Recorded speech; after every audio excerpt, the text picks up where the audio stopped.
Welcome, Doctor. Great to have you here today. Thank you for having me. Now, we have a bit of a topic today that is the reason why you're here today, and I'm sure you've heard a lot of talk about this, the concept of designer babies. And what is a designer baby? Designer baby basically is when a parent chooses to genetically modify their offspring. So be it things like changing eye color, changing hair color. Interesting.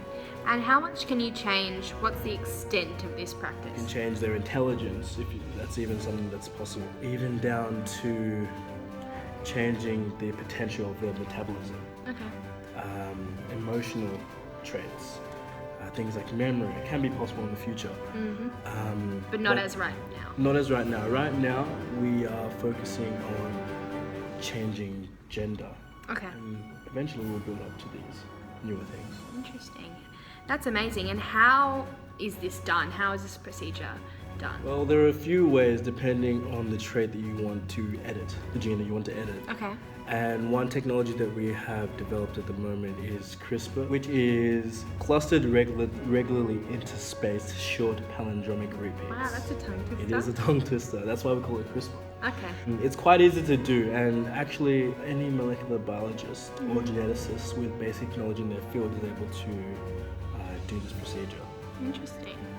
And does this gene editing and designer babies bring up any ethical issues? Surely there'd be some ethical issues. Main argument would be, is this playing God? Okay. Are we changing too much in our children? But as I said, the pros, they heavily outweigh the cons. As we're using this practice in modern day medicine to screen for genetic diseases, such as muscular dystrophy. So using this process to also change more social things like gender and hair color, we see it as have more positive connotations.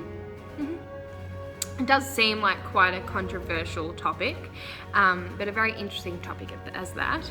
At least something that I would be interested in the long run, I guess. Obviously, if it became more popular and more research was behind it, I'd be really interested.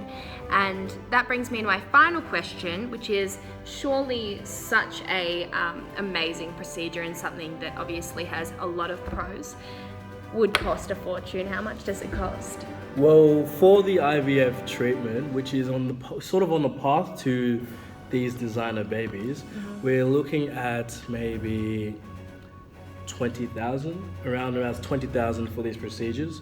And that's just for the standard. That's That's not just any for the standard. Yeah. If we were to go deeper and just change things like eye color, hair color, More specifics. all those specific things and more social things, we could be looking to around 100,000. That's why this is seen as more of a sort of like a premium service. And as much as it costs to do, the money it takes to set up these labs to have these procedures done is only a fraction of that, with labs starting at around $2,000.